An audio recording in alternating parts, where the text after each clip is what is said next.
नमस्कार. माझ्या यूट्यूब चॅनलमध्ये तुम्हा सर्वांचे खूप खूप स्वागत आहे. आजच्या व्हिडिओमध्ये आपण पाहणार आहोत म्हातारपणात काही गोष्टी लक्षात ठेवाव्या जेणेकरून आपले आयुष्य सुखकर होईल आणि त्यासाठी तुम्ही काही गोष्टींचे पालन करणे खूप गरजेचे आहे.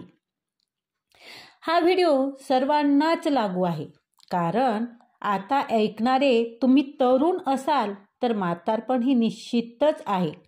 त्यामुळे ह्या गोष्टी तुम्हालाही खूप महत्त्वाच्या वाटतील. चला तर मग बघूया त्या गोष्टी कोणत्या आहेत. सर्वात महत्त्वाची गोष्ट म्हणजे उतरत्या वयामध्ये स्वतःच्या आरोग्याची काळजी घ्या. नियमित तपासणी करून घ्या. मेडिसिनच्या वेळा, आरोग्यविषयक काही तक्रारी असेल तर त्याकडे दुर्लक्ष करू नका, कारण हे तुम्हाला आता परवडणार नाही. आणि म्हणूनच सर्वात महत्त्वाची गोष्ट हे तुमचं आरोग्य आहे. आणि म्हणतातच ना, आरोग्यम धनसंपदा. आरोग्य एवढं कोणतंच धन महत्त्वाचं नाही किंवा आरोग्य एवढी कोणतीही मोठी श्रीमंती नाही. आता दुसरी गोष्ट म्हणजे तुम्ही जास्त विचार करत बसू नका. कोणत्याही गोष्टीचा खूप विचार करणे हे तुम्हाला आता परवडणार नाही आहे. तुमच्या शरीराला, मनाला ते आता पेलणार नाही. आणि म्हणूनच हे कटाक्षाने पाळा की विचार करणे थांबवा. आणि त्यामुळे तुम्हाला मनस्तापच होईल जास्त वेळ विचार केला तर. आणि तोच वेळ तुम्ही मनोरंजनात घालवा, जसे की TV पाहणे, एखादे पुस्तक वाचणे, आवडता एखादा गेम खेळा नातवासोबत, आणि तुमचं मन इतर गोष्टी रमवा आणि विचार करण्यापासून परावृत्त करा. पुढची महत्त्वाची गोष्ट म्हणजे म्हातारपणात आपल्या सर्व जबाबदाऱ्या आपल्या मुलांकडे सोपवून द्या. मुलांसमोर उगीच मी हे करतो, मी ते करतो करायला जाऊ नका, कारण आता तुमची इनिंग संपली आहे. आता ते कर्तव्य तुमच्या मुलांचं, तुमच्या सुना ते पार पाडतील. त्यामुळे त्यांना ते जबाबदारी घेऊ द्या. हां, एक गोष्ट मात्र नक्की करा, ते म्हणजे त्यांना वेळोवेळी योग्य मार्गदर्शन करा. हे तुम्ही नक्की करा. आता आपण जर पाहिलं तर एखाद्या खेळात सुद्धा काही वयानंतर त्या खेळणाऱ्या खेळाडूची भूमिका बदललेली असते. तो आता कोचची भूमिका पार पाडतो आणि म्हणूनच तो डायरेक्ट मैदानावर न खेळता मार्गदर्शकाची भूमिका तो पार पाडत असतो, मार्गदर्शन करत असतो. आणि म्हणूनच तुम्ही सुद्धा तुमच्या अनुभवाचा फायदा तुमच्या मुलांना होईल अशा प्रकारे त्यांना योग्य मार्गदर्शन करा. मात्र मी हे करतो, मी ते करतो करायला जाऊ नका. आता त्यांची जबाबदारी आहे, त्यांना त्यांची जबाबदारी पार पाडू द्या. पुढची महत्त्वाची गोष्ट म्हणजे आता पुढचा मुद्दा हा आहे की मुलांसमोर उगाचाच हे घर माझं आहे, हे शेती माझी आहे, हे मी केलं आहे, हे माझं आहे असं मी करत बसू नका. असे कधीही बोलून दाखवू नका. तुम्ही जे केले ते तुमचं कर्तव्य होतं, तुमचं कर्तृत्व होतं, हे मुलांनी डोळ्यांना दिसतं. त्यामुळे तुम्ही त्यांना तसं म्हणायला जाऊ नका. तो तुम्हाला नक्कीच रिस्पेक्ट देतील, कारण तुमचं कर्तृत्व जर असेल, तुम्ही काही पार पाडलं असेल कोणत्या जबाबदाऱ्या, तर ते तुम्हाला रिस्पेक्ट नक्कीच देतील. आणि म्हणून तुम्ही हे बोलून न दाखवता, आणि तुम्ही बोलून दाखवल्यामुळे काय होईल तर तुमच्याविषयी त्यांच्या मनात तिरस्कार निर्माण होईल. आणि मला असं वाटतं की कर्तृत्वाला कोणत्याही प्रमाणाची गरज आहे का? मला नाही वाटत की तुम्ही जे कर्तृत्व केलं, तुम्ही जे कर्तव्य पार पाडलं त्यासाठी तुम्हाला कोणाला तुमचं प्रमाण द्यावं लागेल ह्याची गरज तुम्हाला पडेल. आणि एक बघा, सूर्यप्रकाशा इतकं ते स्पष्ट आहे की तुम्ही केलेलं कर्तृत्व कार्य हे कुठेही म्हणजे बोलून दाखवण्याची गोष्ट नाही. आणि म्हणून तुम्ही ते टाळा. हे मी केलं, ते मी केलं ह्या गोष्टी तुम्ही बोलणं टाळा. पुढची महत्त्वाची गोष्ट म्हणजे नेहमी निरोगी आणि आनंदी राहण्याचा प्रयत्न करा. निरोगी आनंदी राहिलात तर सकारात्मकता तुमच्यात दिसून येईल. तसेच सर्वांशी गोड बोला, मिळून मिसळून वागा, नेहमी आनंदी राहा आणि दुसऱ्यांनाही आनंद मिळेल. तुम्ही जर आनंदी राहिला तर त्यामधून दुसऱ्यांना सुद्धा आनंद मिळेल. त्यासाठी आनंदी राहण्याचा प्रयत्न करा, जेणेकरून तुमच्यासोबत बोलताना वागताना मुलांना सहज वाटेल. चिडचिड जर केली, आरडाओरडा जर केला तर तुमच्याजवळ तुमची मुलं यायला पाहणार नाही, त्यांना चांगलं वाटणार नाही, तुमच्याजवळ ती येणार नाही, तुमच्याजवळ ती मन मोकळं बोलणार नाही. आणि हे तुम्हालाही पुढे आपले मूल आपल्यासोबत बोलत नाही ही गोष्ट खटकणार आहे. आणि म्हणून तुम्ही चिडचिड, आरडाओरडा, रागराग करणं थांबवा. हे पक्क लक्षात ठेवा की आता तुम्ही त्यांना जास्त बोलायला जाऊ नका.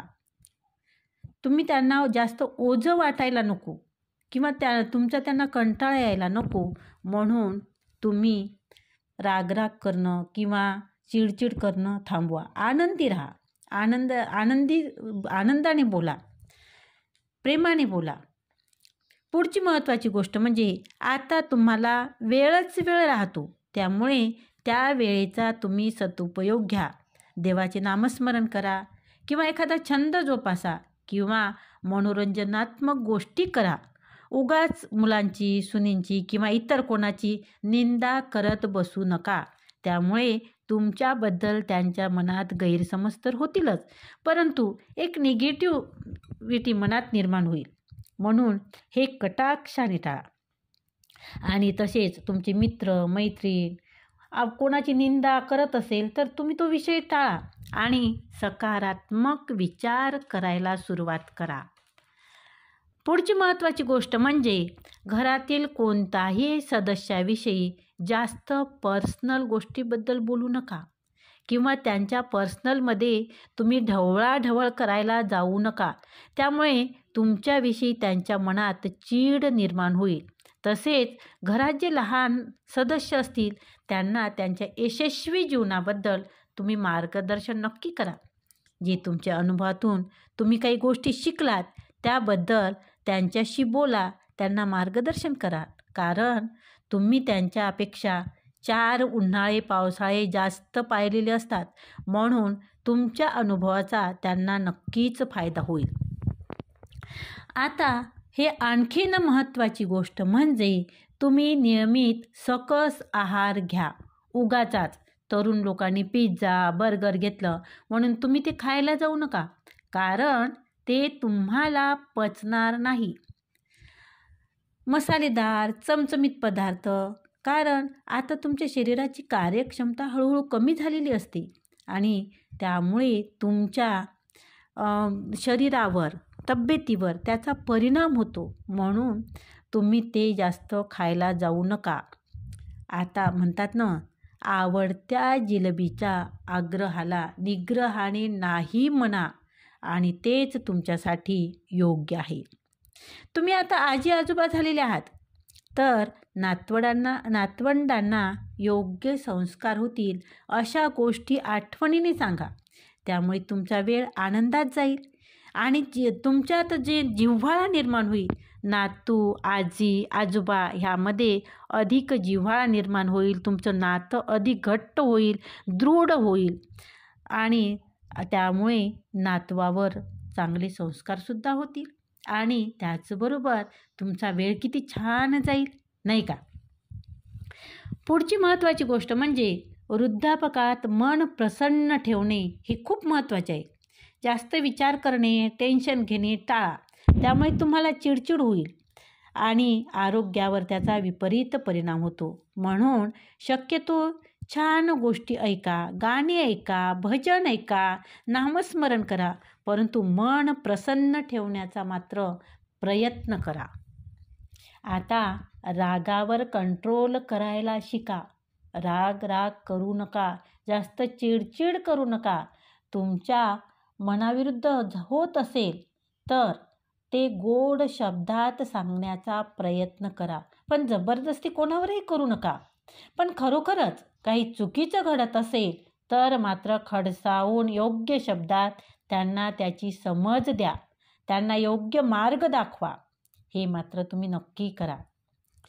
आता शेवटचा मुद्दा तो म्हणजे तुम्ही आता विचार करत बसू नका, वृद्धापकाळात माझे कसं होईल, माझ्या घरचे माझं बघतील का, ते माझं करतील का, माझं काय होईल, हा विचार करत बसू नका. अजिबात तसं मनातही आणू नका. नेहमी पॉझिटिव्ह विचार करा, नेहमी सकारात्मक बोला, आनंदी राहा, प्रसन्न राहा, शांत राहा आणि बघा कोणताही त्रास तुम्हाला होणार नाही. आणि या पुढचा अतिशय महत्त्वाचा गोष्ट म्हणजे म्हातारपण सुखात, आनंदीत, मजेत जावं जर असं वाटत असेल तर महत्त्वाची टिप्स ही आहे की तुम्ही पाळायलाच हवीत, जेणेकरून पुढचं आयुष्य म्हणजे म्हातारपण तुमचं आनंदात, सुखात जाईल.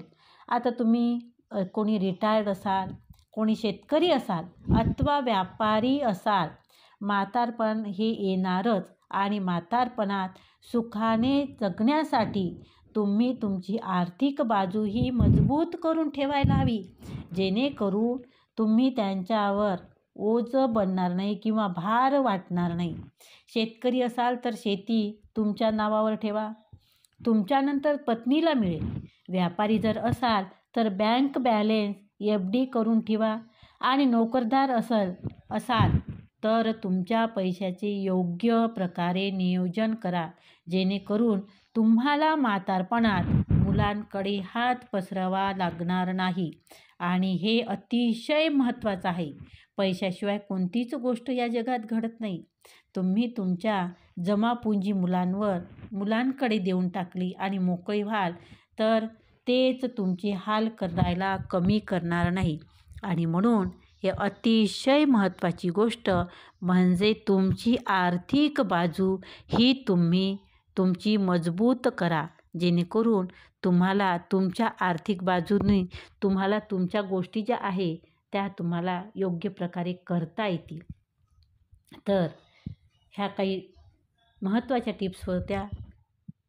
तुम्हाला जर व्हिडिओ आवडला असेल तर व्हिडिओला लाईक करा, कमेंट करा, व्हिडिओ शेअर करा आणि चॅनलवर जर नवीन असाल तर चॅनलला सबस्क्राईब करा.